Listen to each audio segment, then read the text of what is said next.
Hello, नमस्कार, आदाब, सत श्री अकाल और अस्सलाम वालेकुम। मैं हूं मोहम्मद अहमद काज़मी, लेकर आया हूं आपका पसंदीदा कार्यक्रम आपके रूबरू। इस कार्यक्रम में हम आपको कुछ खबरों की गहराई तक ले जाने के लिए कुछ जानकार लोगों से मुलाकात कराते हैं। आज संडे है और आज एक बार फिर हम सईद नकवी साहब की खिदमत में हैं और इस बार कई अहम इश्यूज हैं जिस पर उनकी राय जानना बहुत जरूरी है। एक तो यह कि चीन के प्रेसिडेंट शी जिनपिंग सऊदी अरब का दौरा कर रहे हैं और इस दौरे में बहुत सौदे भी हुए हैं। तकरीबन 30 अरब डॉलर के समझौतों की बात कही गई थी और फिर बाद में ऐसी खबरें आनी शुरू हो गई कि शायद इससे भी कहीं ज्यादा कुछ और समझौते हो रहे हैं। इसके अलावा उन्होंने सऊदी अरब में रहते हुए गल्फ कोऑपरेशन काउंसिल जीसीसी मुल्कों के सरबराहों से मुलाकात की है और जो जीसीसी के मेंबर नहीं है लेकिन अरब मुल्क हैं, उन मुल्कों के रहनुमाओं से भी मुलाकात की है। यह बहुत ही अहम मुलाकात है, इसलिए कि अमेरिका की तरफ से यह चिंता जताई गई है कि जिनपिंग का इस इलाके में बढ़ता हुआ असर उनके मुताबिक इंटरनेशनल ऑर्डर को गड़बड़ाएगा। उस पर उन्होंने बेचैनी जाहिर की है। एक और खबर साथ साथ है कि अमेरिका ने एक इल्जाम और लगाया है कि रूस ईरान से बैलिस्टिक मिसाइल लेने वाला है। ब्रिटेन ने भी इस किस्म का इल्जाम लगाया है और साथ साथ रूस ईरान को बहुत कुछ टेक्नोलॉजी, डिफेंस टेक्नोलॉजी देने की तैयारी कर रहा है। उस तरफ से भी बेचैनी है। उधर रूस के फॉरेन मिनिस्टर सर्गेई लावरोव ने इस हद तक कह दिया है कि अमेरिका ने यूरोप को अपना गुलाम बना लिया है। अब तक हम मिडिल ईस्ट के मुल्कों को अमेरिका के गुलाम के तौर पर देखते थे। अब आने वाले वक्त में क्या यूरोप के मुल्क भी अमेरिका के गुलाम बनेंगे और रहेंगे? किस हालत में पहुंचेंगे ये मुल्क इस यूक्रेन जंग के आखिर तक? सईद नकवी साहब, वेलकम है आपका। मीडिया स्टार वर्ल्ड को आप हम वक्त दे देते हैं। आप ये बताइए कि शी जिनपिंग की सऊदी अरब की जो विजिट है उसे आप कैसे देख रहे हैं, क्योंकि इस पूरे इलाके के मुल्कों के सरबराहों ने उनसे मुलाकातें की हैं। काज़मी साहब, ऐसा है कि विजिट्स बहुत सी होती हैं। जैसे अंग्रेजी में कहते हैं they are visits and visits. मसलन G20 की मीटिंग हुई, सब हेड ऑफ स्टेट वहां पहुंच गए और मार्जिन्स पे एक दूसरे से बात कर ली। यह है कि बायलैटरल विजिट्स हो गई। प्रेसिडेंट बाइडेन कहीं गए, फर्ज करिए सऊदी अरेबिया गए, लेकिन ये विजिट्स ट्रांजैक्शनल होती हैं। यानी कुछ बातें इंपॉर्टेंट मैसेजेस पास करती हैं और दूसरे ये कि मसलन बाइडेन अगर जाएंगे तो वो बात यही करेंगे कि भाई रेथियन और मार्टिन लॉकहीड के कौन कौन से लोग आपसे मिलने वाले हैं, ये बताया नहीं जाएगा, लेकिन होगा यही। ये विजिट वो ट्रांजैक्शनल विजिट्स हैं। इसको मैं आर्किटेक्चरल विजिट कहता हूं। ये नई इमारत खड़ी करने की विजिट है ये। यानी देखिए 35 अग्रीमेंट साइन हुए हैं। देखिए इस किस्म की विजिट्स, इनमें मैं हिंदुस्तान की तरफ से एज अ जर्नलिस्ट मुलव्विस रहा हूं, उनमें कई महीनों पहले काम शुरू हो जाता है। पेपर्स तैयार होते हैं, पोजीशन पेपर्स एक दूसरे मुल्कों में एक्सचेंज होते हैं। तमाम दुनिया, दो मुल्कों के डिप्लोमेट्स, पूरे फॉरेन मिनिस्ट्री, उनकी फाइनेंस मिनिस्ट्री, उनकी इंडस्ट्री, ये सब मिलते हैं और इन सब का इंटरैक्शन होता है। पेपर्स चेंज किया यानी इसमें कोई झोल नहीं है। ये ऐसा ही नहीं है कि हम छू के चले आए। ये है कि भाई हम आए हैं, पहले ही से अग्रीमेंट्स थे और उन अग्रीमेंट्स में से 35 और कितने अरब, कितने बिलियन डॉलर्स का है ये, इसका अभी तखमीना लगाना गलत होगा, प्रेमेच्योर होगा।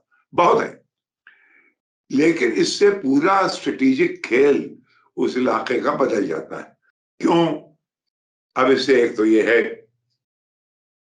कुछ लोग ये कहेंगे कि क्या अब देखिए अमेरिका का सिर्फ वहां इजराइल रह गया मिडिल ईस्ट में, यानी अब अमेरिका का एक जो भाई ये जो जीसीसी ममालिक थे, ये तो अमेरिका के खास रहनुमा थे, उनके गार्डियंस थे, उनके इंटरेस्ट को सपोर्ट करते थे। जब से 80 साल पहले एक जहाज पे ये एग्रीमेंट शाह सऊद और रूजवेल्ट के बीच में हुआ था, ये अग्रीमेंट जो हैं इसके बारे में जरा सा एक 1943 में रूजवेल्ट और अमेरिकी और बरतानवी एम्बेसडर वहां लॉर्ड हैलिफैक्स, उनकी एक मीटिंग बयान की जा रही है जो मैंने पढ़ी है ब्रिजेंस्की की किताब में। उसमें वो नक्शा मिडिल ईस्ट का उनके सामने है और रूजवेल्ट ये कह रहे हैं कि भाई ये Iraqi and Kuwaiti oil we share, Persian oil is yours, Saudi oil is ours. यानी उस पर कोई दो राय नहीं। अब दो राय पैदा हो चुकी और वो ये मीटिंग जो है ये उस पूरे सिस्टम को डिसरप्ट कर रही है जो कि पिछले 80 साल में पेट्रो डॉलर के अट्रैक्शन में वेस्ट और मिडिल ईस्ट का और खासकर जीसीसी का जो एक समझौता था, वो समझौता समझिए अब यानी टूट नहीं रहा है, लेकिन अब नए समझौते किए जा रहे हैं।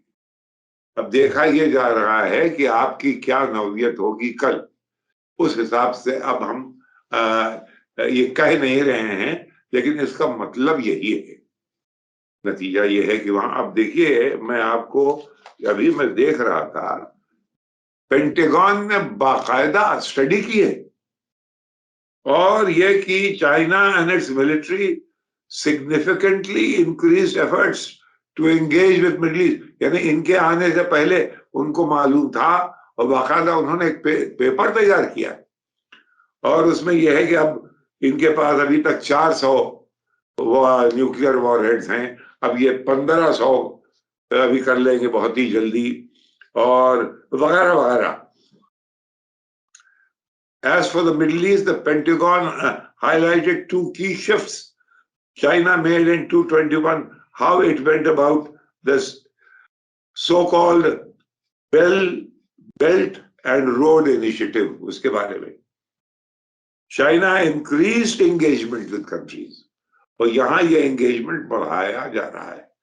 तो अच्छा, यानी साहब यहाँ तक के कुरान शरीफ कोट कर दिया चीन के लीडर ने, उसने कहा रसूल अकरम ने कहा था कि इल्म के लिए अगर तुम्हें जाना हो तो चीन भी जाओ, कोट किया है उसने, समझे?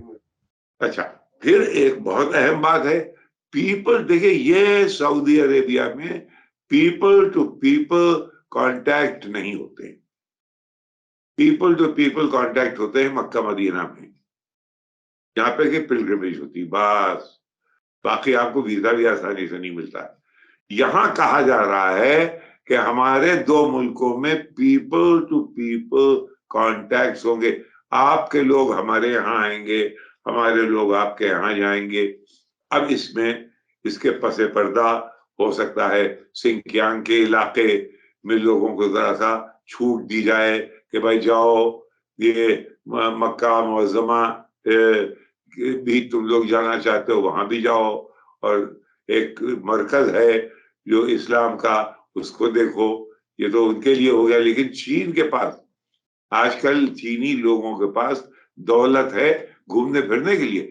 कहने का मतलब यह है कि ये अब इसके असरात क्या होंगे, क्या इससे ईरान को घबराना चाहिए, क्योंकि अगर ईरान और सऊदी रकाबतें आप देखें तो, लेकिन मेरे ख्याल में ये सूरत हाल नहीं है।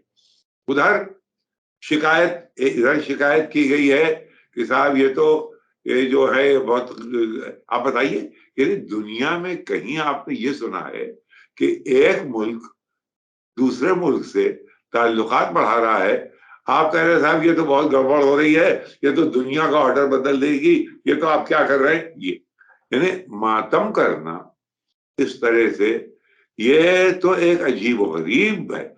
लेकिन अगर इधर चीन और रियाद के ताल्लुकात बढ़े हैं तो उधर मॉस्को और तेहरान के ताल्लुकात बढ़े हैं। दोनों तरफ से वेस्ट को तो इन कहानियों में, जो कि सब यानी आप और हम जो कोट कर रहे हैं ये वेस्टर्न सोर्सेज है, यानी इसमें हमारे पास और सोर्सेज है ही नहीं, कंप्लीट न्यूज सोर्सेज तो उन्हीं के पास है। तो वहां से जो हमें मिल रहा है, हमारा ढूंढे तो नहीं है कुछ। तो नकवी साहब एक बात बहुत ही इंटरेस्टिंग है, क्योंकि आपने ईरान की बात भी छेड़ी। चीन ऐसा मुल्क है जो ईरान के भी तेल का बायर नंबर 1 है और सऊदी अरब के तेल का भी बायर नंबर 1 है, यानी दोनों मुल्कों का नंबर 1 खरीदार है। तो उसके ताल्लुकात जाहिर है अगर दोनों मुल्कों से हो तो उसमें कोई परेशानी की बात नहीं है। और आजकल तो और एनर्जी रूस से बेपनाह ले रहा है। जी जी जी, हाँ हाँ, अरे भाई बहुत। अच्छा इसमें अगर इसमें शिनजियांग वाली विजिट के बारे में कुछ और चीजें थोड़ी सी आप बताना चाहें, फिर मैं कुछ और सवाल की तरफ जाना चाहूंगा। आप करें सवाल। जी, अब आपने जैसा कि कहा कि अगर ये अरब मुल्क अमेरिका से अगर दूरी भी नहीं तो चीन से नजदीकी आप समझ लें, छोड़िए अमेरिका से कितने दूर रहेंगे कितने नजदीक रहेंगे, लेकिन इक्वी डिस्टेंस कर लें, हाँ इक्वी डिस्टेंट हो जाएं। भाई हिंदुस्तान जैसे है, हिंदुस्तान ने क्या किया, हिंदुस्तान अमेरिकन कैंप में था अब से 1-2 साल पहले, टोटल रिश्ते वो कायम हैं, लेकिन वो जरा सा सरका है। यहाँ पे जो सऊदी अरब के फॉरेन मिनिस्टर ने, सऊदी अरब के फॉरेन मिनिस्टर ने भी जो ताजा बयान है वो ये है कि हम किसी एक मुल्क को छोड़ करके दूसरे मुल्क की तरफ नहीं जा रहे हैं, बल्कि हमारे बहुत से मुल्कों से स्ट्रेटेजिक ताल्लुकात हैं। तो वो एक इक्वी डिस्टेंस का इशारा दे रहे हैं। अब जो मैं समझना चाहता हूं वो ये कि अगर अरब मुल्क उस तरह से अमेरिका के नजदीकी नहीं रहते और वो अपने फायदे और नुकसान की बुनियाद पर अपने फैसले लेते हैं, जैसा इशारा भी दे रहे हैं, तो उसके बाद क्या इजराइल की उतनी ही जरूरत अमेरिका को रहेगी इस इलाके में जैसी अब से पहले रही है? ये इससे 2 चीजें हो सकती हैं। एक तो ये कि इजराइल की जरूरत और बहुत ज्यादा बढ़ जाएगी, क्योंकि अब ये अमेरिका का अरब कनेक्शन गोया वीकेंड हुआ, तो अमेरिका का European connection in middle east वो बढ़ा। देखिए, इजराइल को कोई अरब मुल्क तो कहता नहीं। इजराइल क्या है? इजराइल खासकर जब अश्कनाजी वो जो कि यूरोपियन जूस है, यूरोपियन जूस, देखिए एक जमाने में सफाविद यहूदी यानी जो मोरक्को से आए थे, जिनके ताल्लुकात अरब मुल्कों में भी थे, वो कम तर हुए हैं। इस पे हम लोगों की नजर नहीं गई है और पावर सेंटर वहां पूरा अश्कनाजी की तरफ आ गया है, यानी वो जो कि यूरोपियन यहूदी है। तो ये तो गोया इजराइल जो है वो और ज्यादा एक यूरोपियन मरकज हो गया, तो अमेरिका के ताल्लुकात वीकेंड हुए किसी हद तक अरब मुल्कों से। अब 2 सूरत हाल है, एक तो ये कि क्या इनकी अब इजराइल की जरूरत बढ़ेगी या इजराइल को वहां अपनी बका के लिए और अमेरिका के इंटरेस्ट को बढ़ाने के लिए अपनी पॉलिसीज को मॉडरेट करना पड़ेगा। लेकिन सर ये जो आप मॉडरेट करने की बात कर रहे हैं वो बहुत ही एक दिलचस्प वाकया इजराइल में भी हो रहा है। इस वक्त जो हुकूमत बनाने की तैयारी कर रहे हैं बेंजामिन नेतन्याहू, उनके सामने जो सबसे बड़ा चैलेंज बना हुआ है, जिस चैलेंज की वजह से वो कल ही प्रेसिडेंट इसाक हर्जोग से मिले हैं और उन्होंने 10 दिन का और वक्त मांगा है सरकार बनाने के लिए। उनके सामने चैलेंज यह है कि जो हार्डलाइन यहूदी हैं, जिनको राइट विंगर्स कहा जाता है, उनकी तरफ से दबाव यह है कि अरबों के साथ जो आपने अब्राहम अकॉर्ड किया है उस पर आप आगे नहीं जाएंगे, जिसको वो अब तक अपनी कामयाबी के तौर पर पेश करते रहे हैं। तो ये इस उलझन में 5वें इलेक्शन के नतीजे में वहां की सियासी सूरत हाल ये है, तो वो और मॉडरेट होने की गुंजाइश बनेगी या और हार्डलाइन बनने की गुंजाइश बनेगी? किधर जाएगी सरकार? देखिए, ये जो हजरत इब्राहिम जो कि हमारे भी पैगंबर हैं, उनके भी पैगंबर हैं और अरबों के भी हैं और उनका रोल बाइबल में भी है। तो गोया ये जो सेमेटिक 3 रिलीजन्स हैं उस इलाके के, उन सब की गोया जो एक कॉमन लिंक है। ढूंढा ये जा रहा था कि इजराइलियों को और अरबों को किस एक कनोपी के नीचे लाके हम बिठाएं। तो फिर ये दिमाग में आई किसी के कि भाई हजरत इब्राहिम तो इनके भी और हमारे भी, तो लिहाजा एक एब्राहमिक अकॉर्ड्स यानी उनके नाम से मिलो, और उस पे वो आगे बात बढ़ गई और ये अकॉर्ड्स हुए। अब वहां पे मुश्किल ये आ रही है कि बेंजामिन नेतन्याहू साहब सरकार बना नहीं सकते अगर वो उन लोगों का साथ न ले, उन फोर्सेस का जो कि एब्राहमिक अकॉर्ड्स के खिलाफ है। फर्ज कीजिए कि वो उनके खिलाफ वो हैं और उन्होंने ये कदम उठाए, तो अमेरिका ने जो ये सुपरवाइज किया था अरेंजमेंट, वो अमेरिका का बनाया हुआ एक ढांचा गिर गया। तो इसके बहुत से एलिमेंट्स हैं जो कि एक यानी एक ही पहलू इसमें नहीं है, इसमें कई पहलू हैं। अब इसराइल को या तो मॉडरेट करे अपने आप को, या फिर ये कि अकेला रह जाए, यूरोप का एक हिस्सा बन, फिर वो उस वक्त अभी तो तमाम लोगों के बीच में रियाद और जीसीसी ममालिक के बीच और इजिप्ट, उनके बीच में वो छुप जाता था। लेकिन अब वो अकेला जब हो जाएगा तो महज अश्कनाजी यहूदी, या फिर अगर उसको अपनी छवि, अपनी इमेज और अपना चेहरा वहां के लिए हमवार सूरत हाल बनाने के लिए, तो फिर उसको फलस्तीनियों की तरफ दूसरी नजरों से देखना पड़ेगा। बहुत चीजें हो सकती। जी जी, तो ये बहरहाल इजराइल में 5 इलेक्शन के बाद भी ऐसी सूरत हाल है कि उन्हें सूझ नहीं रहा कि किस तरफ जाया जाए। अच्छा, अभी एक और बात जो सामने आई है वो रूस के फॉरेन मिनिस्टर सर्गेई लावरोव का एक तो बयान है कि अमेरिका ने यूरोप को अपना गुलाम बना लिया है, और एक दूसरी तरफ साथ साथ चल रहा है, मैं इसे इंटरकनेक्ट करके मैं इसलिए सवाल कर रहा हूं ताकि आप दोनों को जरा बता सकें। दूसरी तरफ अमेरिका और ब्रिटेन का इल्जाम है कि रूस और ईरान के बीच में हथियारों का लेन देन, टेक्नोलॉजी का लेन देन बढ़ रहा है, और उससे एक तरह से वार्निंग दी है कि साहब ये दुनिया के लिए बहुत बड़ा खतरा है। तो ये दोनों चीजें जो एक साथ सामने आ रही हैं, ये भी तकरीबन उसी किस्म का कंट्रास्ट है जो हम इजराइल वाले मामले में देख रहे हैं। यहां क्या कुछ होने वाला है, क्योंकि वो यूरोप जो दुनिया पर हुकूमत करता था वो अब गुलामों की हालत में आ गया यूक्रेन जंग के नतीजे में। क्या कुछ है? ये गुलाम हो गया इसलिए मैं नहीं मानता हूं, लेकिन ये मैं जरूर मानता हूं कि एक पुरानी खलिश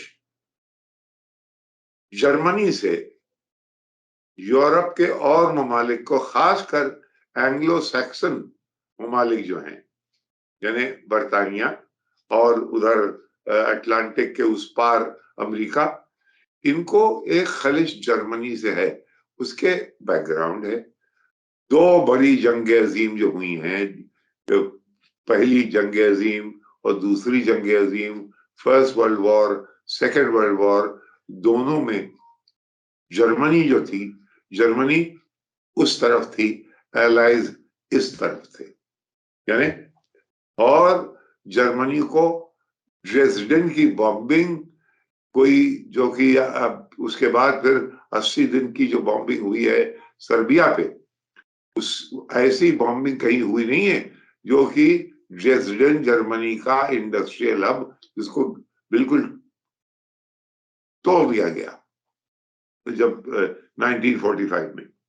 तो जर्मनी से खलिश है, लेकिन अब जर्मनी के अंदर हुनर यह है कि जैसे ही जंग खत्म हुई, कोल्ड वॉर शुरू हो गई between Soviet Union and the waste.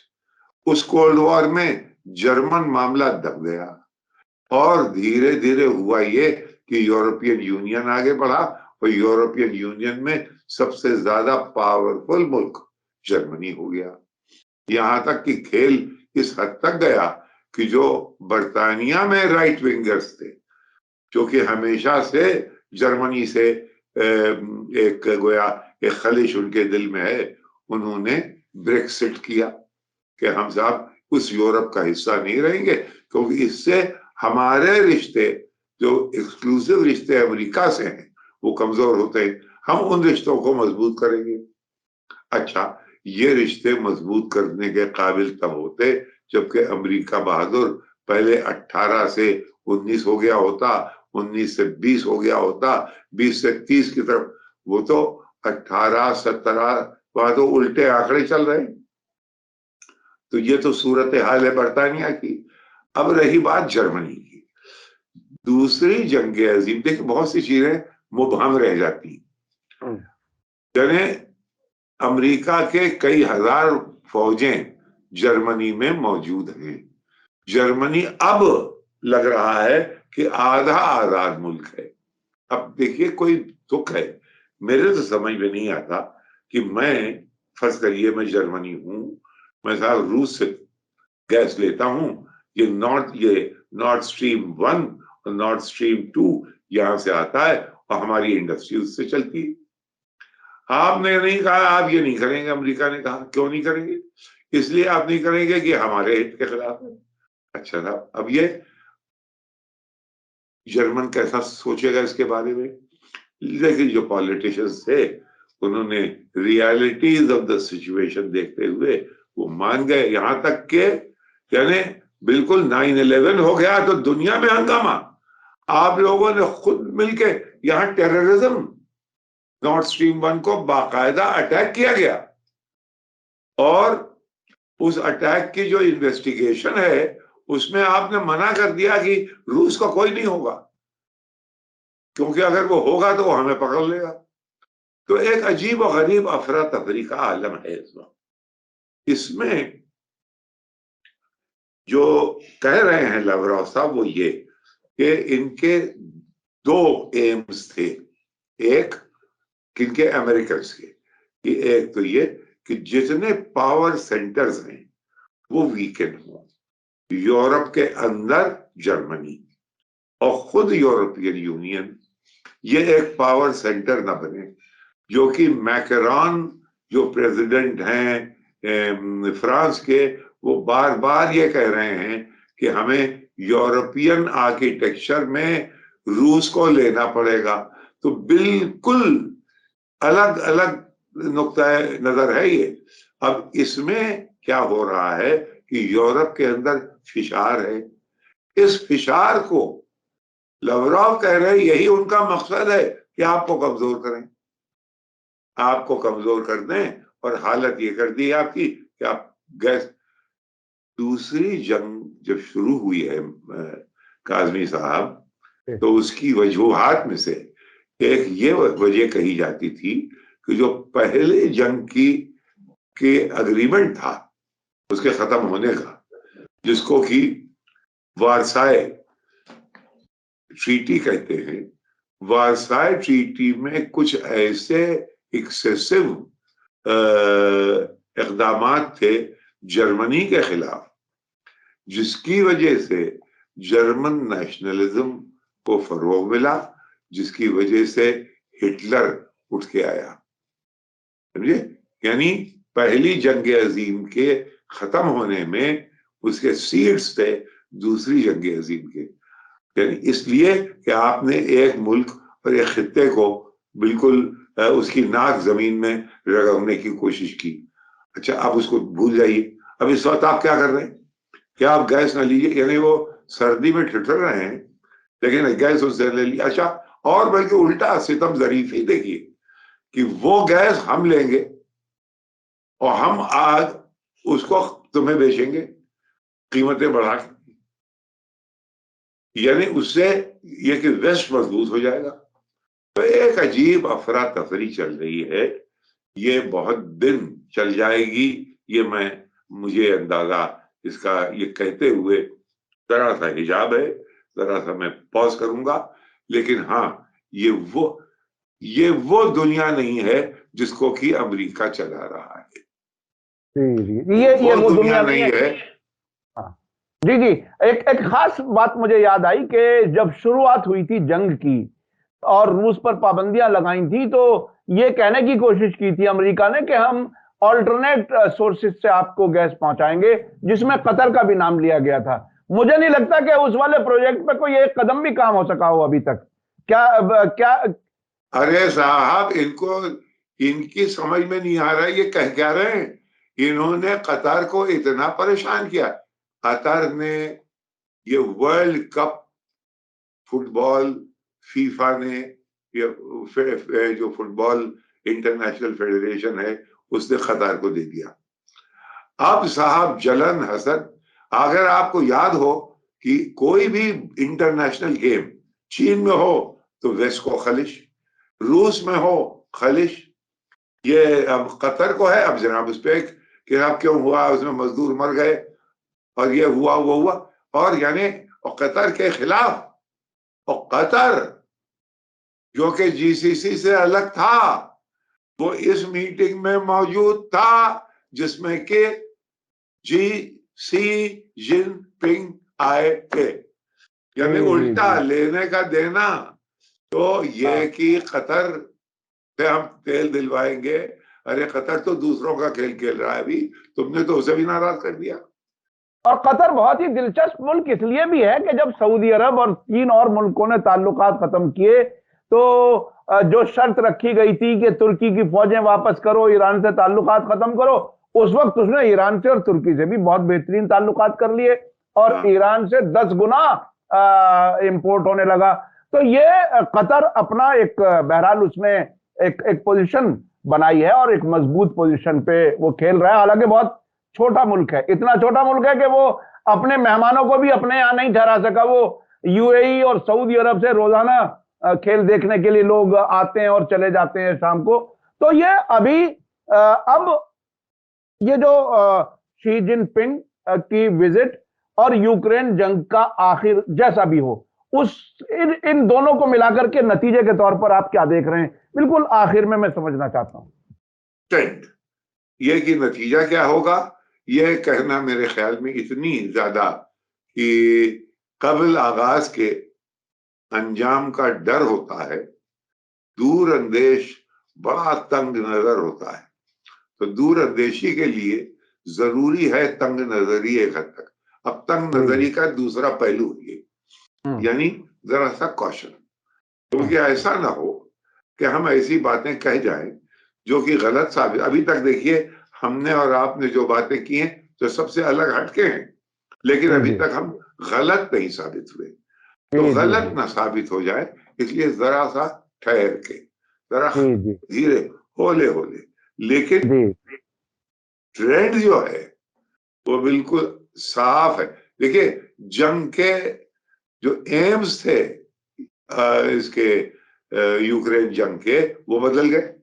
पहले तो था कि रूस को बर्बाद कर देना है, तो उन्होंने ऑस्टिन लॉयड साहब जो उनके डिफेंस सेक्रेटरी है, उन्होंने कहा we have to the aim of the war he said is to weaken Russia.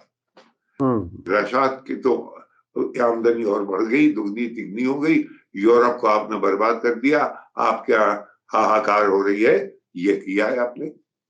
जी जी और आप रोते फिर रहे हैं। जी जी, बहुत बहुत शुक्रिया नकवी साहब, आपने जो एहतियात की बात की है वो अपनी जगह बिल्कुल सही है, लेकिन हम याद दिला दें कि अब से पहले कई बार सईद नकवी साहब ये कह चुके हैं कि जो पावर सेंटर है, जो ताकत का मरकज है, वो वेस्ट से ईस्ट की तरफ खिसक रहा है, और ये सारे वाकयात अगर इनको जोड़ करके देखा जाए तो उसी नतीजे की तरफ बढ़ रहे हैं। बहुत बहुत शुक्रिया सईद नकवी साहब, आपने वक्त दिया। इसी के साथ मुझे दीजिए इजाजत, धन्यवाद, शुक्रिया, जय भारत, जय हिंद।